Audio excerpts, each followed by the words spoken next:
I'm going to answer questions that were submitted on my City Globe Instagram account. So thank you to everybody who asked a question. The first question I have is, I'm a college student studying planning. Any advice for hunting down internships? What I would recommend for an internship or even a job would be to go to the places where you want to work or the spaces that you want to intern in. They can be those types of companies, so you can go to the different conferences where those companies would be, or if it's a government agency, then I would go to those meetings. And instead of just applying online and sending a resume into the abyss, right? When you are on these job platform websites trying to apply, you just feel like a number. So I would try to meet as many people as possible in that space. And I was interested in local government and municipal planning. So I would go to council meetings. And when you go to a lot of them, you recognize the same faces and the people who are involved. So you get to develop a relationship. And then I'd go to planning board meetings and zoning board meetings, and you start to see expert witnesses who testify. So you just really get to know the players in that space. If you're interested in environmental planning or transportation planning, there's usually conferences, if not annually. There would be the statewide agencies who are having meetings. So go to those spaces, identify all the companies who work in that space, and then in addition to going in person, just cold email the people who work in those organizations and ask to get coffee so you can really expand your network. So I would just network with the people who have the positions you want to be in and get to know them. And I guarantee there's going to be somebody who knows another company or another department or another agency who's looking for someone to work part-time, or they're looking for an intern. So I would really just try to create the opportunity yourself, because those job boards can kind of get deflating when you see a cool position, you submit your resume and your cover letter, and you never hear back. So I would go to where you want to be instead of waiting for them to find you. Really make yourself known. Can I get a job as a planner with a degree in civil engineering? I would say yes, you can get a job as a planner with an engineering degree, because you have all the hard skills required of being a planner, probably more so than a planner. You can learn all the planning stuff. That's easy. To actually have the hard engineering skills, so with civil engineering, and you know how to read site plans, probably better than anyone, I would say go for it. Especially in the state of Rhode Island, there is such a shortage of planners because Rhode Island doesn't have any graduate schools where you can get a master's in urban planning. So you have to go to Massachusetts. So I think that's really reduced the number of planners in the state. But even if you're outside the state, maybe if there's a lot of people applying who have a master's degree in urban planning, they might get the job instead of you. But I would say it's still worth your time applying. And also, if you're interested in planning and you have an engineering background, it might be worth working for a city or a town as an engineer there, because you'll get to work on all the projects that planners work on, if not more, because you'll get to review all of the private development that's being built in the city or town, and the engineering department will review that, and you get to review all the city projects, because if the city's working on something, they're going to want their engineering department to work on it. So I think if you're interested in transportation planning or whatever you're interested in as an engineer in planning from that civil side, I would say you might enjoy being an engineer in a city or a town. So even apply for engineering jobs, and then you get to know the planning department and just kind of collaborate on the projects you want to collaborate on. What got you into planning? So I studied economics in my undergrad, and I think what got me into planning was the fact that it's the combination of economics, government, and finance. It's just such an interdisciplinary profession. And I didn't even know about planning when I was younger, but I think because of the financial crisis in 2008, I was a senior in high school in 2012. And in the city that I live in was cutting like certain programs. The budget was being drastically reduced. They were turning off streetlights. So I think I just in high school was thinking more economically, because I wanted to know, why are there these boom and bust cycles in the economy? And then also from the government side and the budgeting, why are like streetlights being turned off to save money? It was just, I just got interested in economics at that age and government.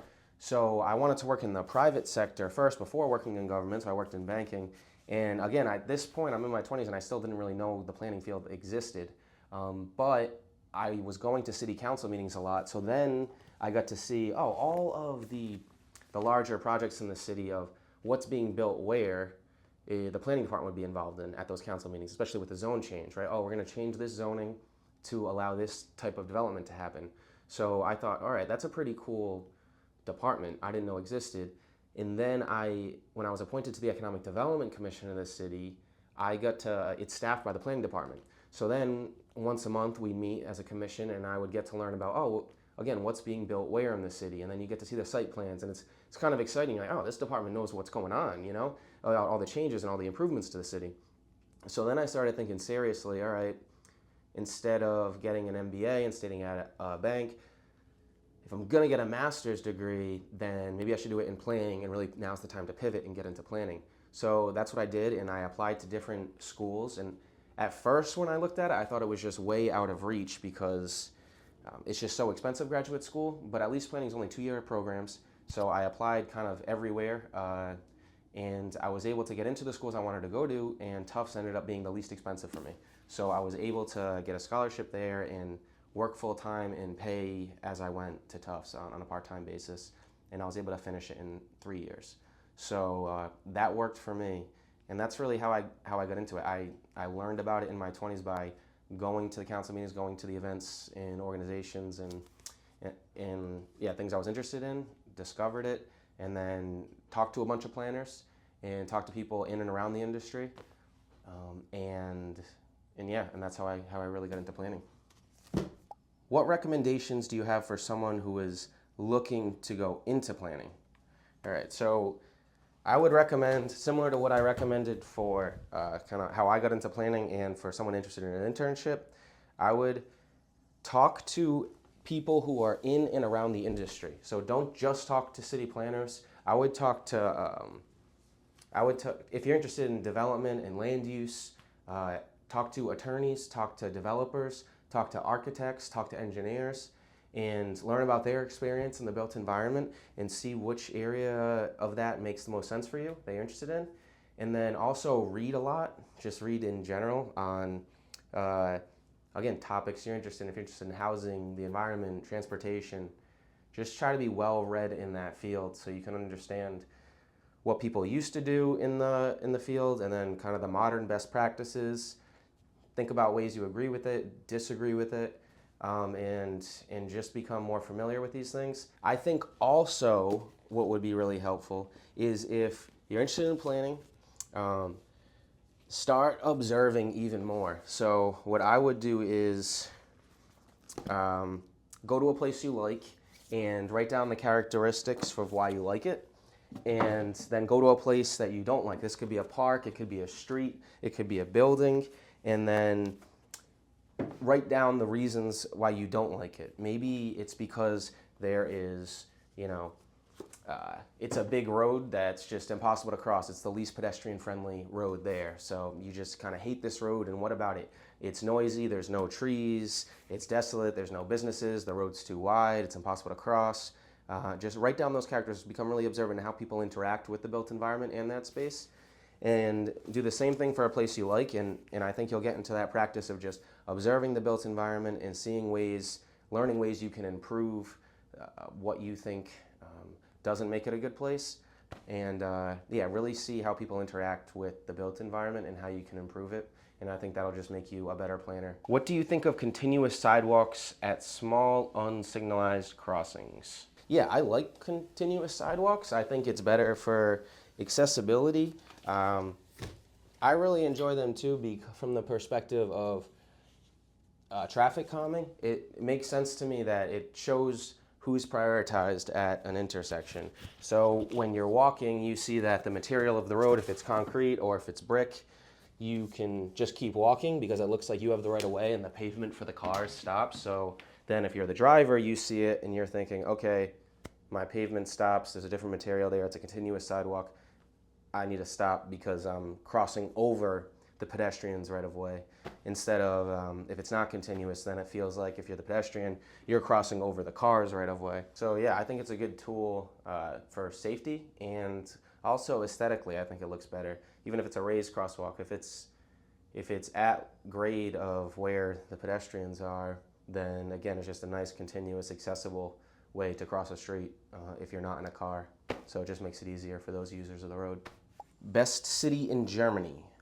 All right, so I've never been to Germany, so I will have to get a recommendation from you. I don't know what city to visit. The whole country looks beautiful, so yeah, worth a trip, but I've never been, so I don't have a best city. Could there ever be a scenario where another lane on a highway is truly needed? I'm gonna depart from the mainstream planning world here and say, could there ever be a scenario where adding another lane to a highway makes sense? I'm gonna say, sure, yeah, there's probably a scenario where there's one lane, state road, and adding another lane will increase capacity and help alleviate the traffic in that area. However, I think generally speaking, I think that data and evidence is pretty clear that when you add another lane on a highway, it really does just induce demand. And when you increase the supply of roadway, the demand will meet or exceed that previous demand to meet or exceed that supply. So as you add the road space, more cars are gonna use that route if it's faster until traffic is just what it was before, if not worse. So typically no, but your question is, could there ever be a scenario? Sure, I'll say yes, that there could be a scenario where it does make sense to go from a one-lane state highway to a two in certain scenarios. What's the US city that has come the furthest towards walkability? So I don't know the history of every city. I don't know which one has come the furthest, but from my perspective, I would say Washington, D.C. has been the city I think is the most walkable based on the cities that I visited. I would be in the southeast corner of the city or quadrant of the city, and I would walk to the northwest quadrant of the city. And I'm talking miles. If I was in my hometown, I would definitely drive it. But because I was in DC, it just felt very walkable.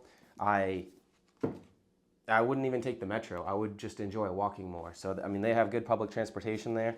So I would take the metro. But as far as walkability, their sidewalks were so wide. It just felt natural to walk in DC. And I walked at such greater distances than I did in other cities. Another city that's pretty good that I was surprised about was Chicago, but I would say that was more my own preconceived notions about Chicago. So I don't know if they've significantly improved their walkability, but I was really pleasantly surprised at how walkable Chicago was, how great their tree canopy was. Yeah, that city was beautiful. I went in probably the end of May, early June, so it was pretty warm, so maybe that affected it, but the tree canopy, the sidewalks, the fact that there was less of because the cars are in the back alley, when you're walking down the street on the sidewalk, there was less interaction or conflicts with vehicles because there weren't driveways and curb cuts. You just got to walk continuously on the sidewalk. So I would say Washington, D.C. and Chicago are two of my most walkable cities, based on my experience. Favorite road diet cases. From the road diet, my favorite one is probably in Providence, Rhode Island. So it's pretty controversial in Rhode Island, but it is South Water Street, and it's right next to the pedestrian bridge in Providence, if you want to look it up on Google Earth or Google Maps. So South Water Street, and it was a two-lane road. It's two-lane, one-way, and usually you take it kind of heading out of the city, I guess, because it connects to 195 East. And they slimmed it down from 2 lanes to 1 lane. And what they did was they added a two-way bike lane. So, and it was, in some areas it's protected with curbing. In other areas, I think it's just a flex post, but it's sidewalk, two-way bike lane, off-street parking, 1 lane of driving lane, and then off-street parking on the other side. So you could always park on both sides of South Water Street, and before the road diet and after the road diet, you can still park on both sides. So no off-street parking was removed in the road diet, but it was still very controversial with the businesses in that neighborhood. So some, I shouldn't say all, but there was a significant amount that was very upset and went to the press, and I think the new mayor is even considering removing it and taking down what was done, and which is really just the two-way bike lane. They were upset that we lost a driving lane to the bike lane. So that was my favorite one because I think it's pretty nice. I think it was an improvement to that street in that area, and it's just kind of one that's of interest to me because I live closer to it. Can you talk about the transformation of Yesler Terrace neighborhood in Seattle? So I'm not from Seattle. It's such a beautiful city. It's one of my favorite cities to visit. So I'm not an expert in this topic, but from what I understand, it was public housing, and that was built in the 1940s in Seattle. And it's been redeveloped over the past decade. Still affordable housing. They didn't reduce the number of affordable housing units, but they added in more units. So they demolished what was there, which you could say is like it was lower density affordable housing, and now it's the large high rises that looks like every modern day apartment building, and it's mixed income. So they added way more units. They added more affordable housing units. They also added market rate apartments to the area. So yeah, I mean, aesthetically, when you look at the before and after, it looks like a great improvement. But I think the cons there were that even though they kept affordable housing there, people were still displaced in the sense that there was a community with some yards there, and just the built environment lent itself more towards community in the previous situation. But they did add more units, and then now people are, on different floors in different areas. So there was some type of community loss there, but overall they did add more units. In principle, I don't think it's great to add, have a significant number or a high concentration of so many people who are all have incomes that are extremely low. I think those are the lessons learned that, mid 20th century America, that's what mid 20th century American public housing was. It was just concentrating a significant number of families who didn't make a lot of money into these, into just certain blocks in the city. So I don't see how that is helpful moving forward. I think now having the more mixed income is helpful, but so I can understand why they would want to have more mixed income housing. So that makes sense to me. But again, I'm not a local, so it would be interesting to hear from people from Seattle on what they think of that whole project. How to make a city walkable if it is built in a car-centric scale. Okay, I'm a big fan of the strong towns movement of incremental development. So I would say, when you're looking at new development, if your city or town is still requiring massive parking lots, you're probably still going backwards, right? So if your city or town is still very car-centric, look for the little ones. Look for your most problematic intersections, the most dangerous intersections, some of the more areas that have the highest amount of foot traffic, and just try to improve those. Work with your local government's decision makers. Work with the local politicians, the engineers, the planning department, the community. You can even do your own surveys. Just look at the volume of people. You can do your own traffic counts and to try to justify whatever improvement you're looking to make. If it comes from, if you're looking to increase walkability, if you're looking to increase safety, and just mock up your own designs. Do your own. You can do your own hand drawings. You don't need any special software. So yeah, I would just try to make small improvements incrementally so that you can show people, hey, these changes aren't radical. It just makes our community look better and safer. So that's what I would do. And I wouldn't, don't get discouraged because it is such a longer incremental process. I mean, we've been building car-centric cities since the 1950s. So it's been about 70 years. So you're not going to fix it in 1 year of development. So I would just keep that in mind and take that incremental approach and just make one street safer after another. What happens to new urbanism? I would say new urbanism, it's funny because when I learned about new urbanism in grad school, it seems pretty obvious, right? They're interested in walkable, very visually aesthetic communities.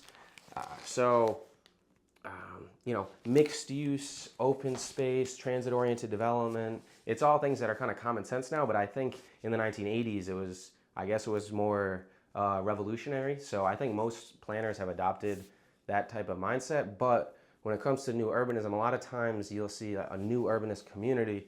It's really like development all built at once. I think there's Celebration, Florida is usually the example of new urbanism.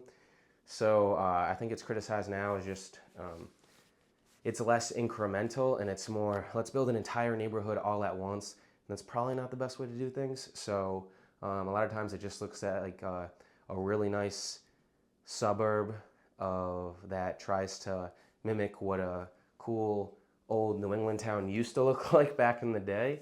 So now it's I think of it more as just an aesthetic neighborhood. But the principles of new urbanism is the same principles that most people are interested in when trying to improve their community, making it more walkable, again, open space, transit-oriented development, mixed use. So yeah, I would say what happened to it, I would say the principles are alive and well, but yeah, I guess it's still going. Those are the questions. Thanks so much for asking them. And if you have any other questions or you want clarification, just shoot me a DM and I'll answer them there. So thanks.